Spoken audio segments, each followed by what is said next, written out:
कभी कभी जिंदगी में ऐसा मोड़ आता है जहां इंसान की नीयत ही उसका भविष्य तय कर देती है। आज की ये कहानी है लालच, धोखे और आखिर में सच्चाई की जीत की। रामनगर नाम के एक छोटे से गांव में हरिदत्त नाम का एक बूढ़ा व्यक्ति अपनी बेटी काव्या के साथ रहता था। घर कच्चा था, कमाने का कोई पक्का साधन नहीं था, फिर भी हरिदत्त ईमानदार था। उसका बेटा अमित शहर की एक फैक्ट्री में काम करता था और वही इस परिवार की आखिरी उम्मीद था। एक दिन गांव का साहूकार भैरव सेठ हरिदत्त के घर आ धमकता है।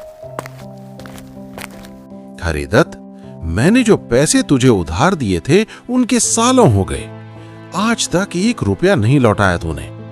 मुझे मेरा पैसा आज चाहिए, वरना मैं तुम दोनों को इस घर से धक्के मारकर बाहर निकाल दूंगा।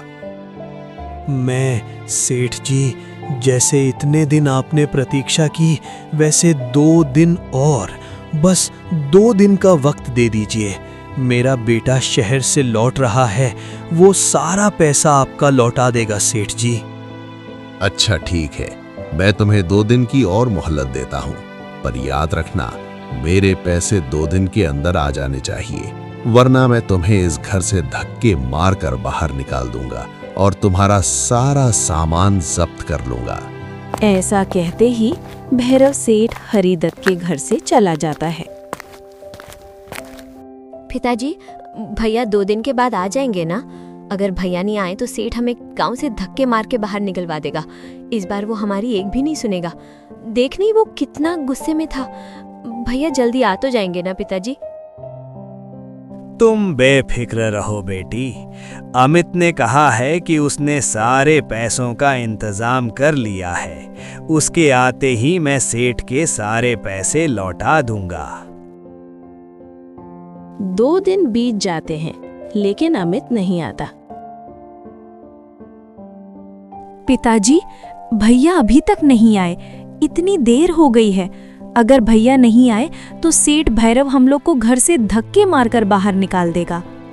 चिंता मत करो बेटी, अमित आने ही वाला होगा।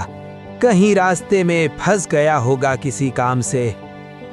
तभी गांव का एक आदमी जिसका नाम था शंकर, वो हरिदत्त के पास आया और बोला, अरे हरिदत्त भैया, आपने सुना नहीं क्या कि जिस फैक्ट्री में अमन काम करता है उसमें भयानक आग लग गई है और उस फैक्ट्री में जितने भी काम करने वाले थे सारे लोग बुरी तरह से पूरे जल गए हैं और फैक्ट्री में जितने भी काम करने वाले थे उसमें से एक भी नहीं बचे।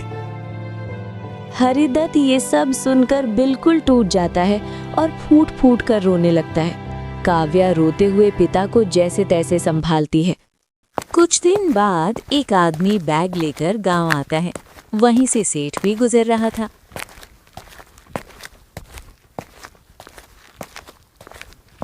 अरे भैया, यहाँ हरिदत्त जी का घर कहाँ है? मैं हरिदत्त जी के बेटे अमित का मुआवजे का पैसा लेकर आया हूँ। भैरव सेठ वहां मौजूद होता है। उसके मन में लालच जाग जाता है और मन ही मन सोचता है, क्यों ना मैं इसे बोल दूं कि मैं ही हरिदत्त हूं और इससे सारे पैसे ले लूं। वैसे भी हरिदत्त ने मुझसे कर्जा लिया है, मैं इसी से पैसा ले लेता हूं, जिससे मुझे कर्ज का पैसा मिल जाए। पैसे लेने के बाद मुझे इसे यहां से भगा देना होगा।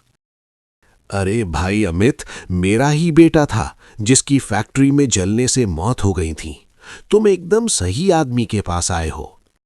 इतना सुनते ही वो व्यक्ति पैसे से भरा बैग सेठ भैरव को देता है, बिना किसी शक के।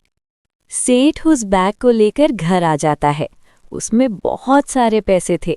सेठ वो देखकर बहुत खुश हो जाता है और सोचता है, अब बेचारे हरिदत्त का क्या होगा।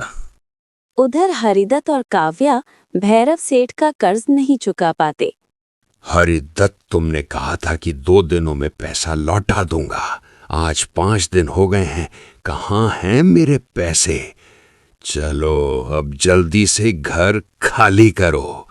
आज से ये घर मेरा है और इस घर में जो कुछ भी है वो सब भी मेरा है। मजबूर होकर बाप बेटी गांव छोड़ देते हैं और जंगल के किनारे एक छोटी सी झोपड़ी बनाकर रहने लगते हैं। भगवान, ये सब क्या हो गया हमारे साथ? हमने तो कभी किसी का बुरा नहीं चाहा, तब भी हमारे साथ ऐसा हो गया। अब हमारा गुजारा कैसे होगा भगवान? हम तो पूरी तरह से अमित के ऊपर ही निर्भर थे, लेकिन पता नहीं भगवान हमारी कैसी परीक्षा ले रहे हैं। एक अमित ही तो हमारा सहारा था, भगवान ने उसे भी छीन लिया। भगवान हमारे साथ ऐसा कैसे कर सकते हैं? पिताजी, आप चिंता मत कीजिए, भगवान सब ठीक कर देंगे। मैं भी अब काम करूंगी आपके साथ। काव्या दूसरों के घर में जाकर काम करने लगी और जो समय बचता काव्या जंगल में जाके लकड़ी काटती और हरिदत्त केवल काव्या को निहारता रहता और सोचता, हे भगवान, मैं कैसा पिता हूँ, अपनी बेटी को जंगल लकड़ी काटने के लिए अकेली भेज देता हूँ। आपने मेरे साथ ऐसा क्यों किया? अगर आज मेरा बेटा अमित जिंदा होता तो ये सब मुझे नहीं देखना पड़ता। कभी कभी लगता है भगवान होते ही नहीं है। आप इतना कठोर क्यों हैं भगवान? एक दिन काव्या जंगल लकड़ी काटने जाती है, लेकिन बहुत देर हो जाती है पर काव्या लौटती नहीं है। हरिदत्त डर जाता है और जंगल की ओर निकल जाता है काव्या को ढूंढने। हरिदत्त चलते चलते बेहोश होकर गिर जाता है, घंटों पड़ा रहता है जंगल में। उसी वक्त वहां से गुजरता है अर्जुन, एक पढ़ा लिखा सभ्य युवक। अर्जुन हरिदत्त को उठाता है और झोपड़ी तक लेकर छोड़ता है। हरिदत्त अर्जुन को सारी बात बताता है।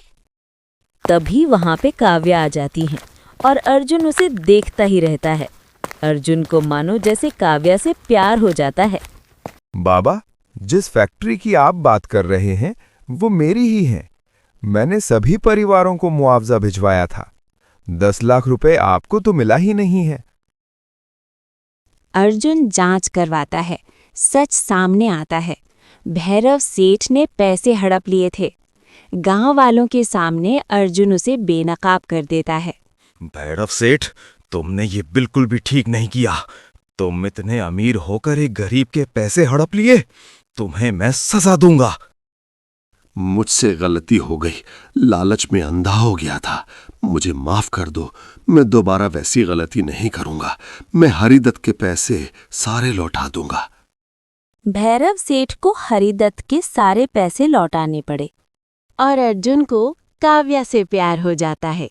वो उससे शादी कर लेता है और उसके परिवार के साथ खुशी खुशी रहने लगता है। तीनों शहर में इज्जत और सुकून की जिंदगी जीते हैं।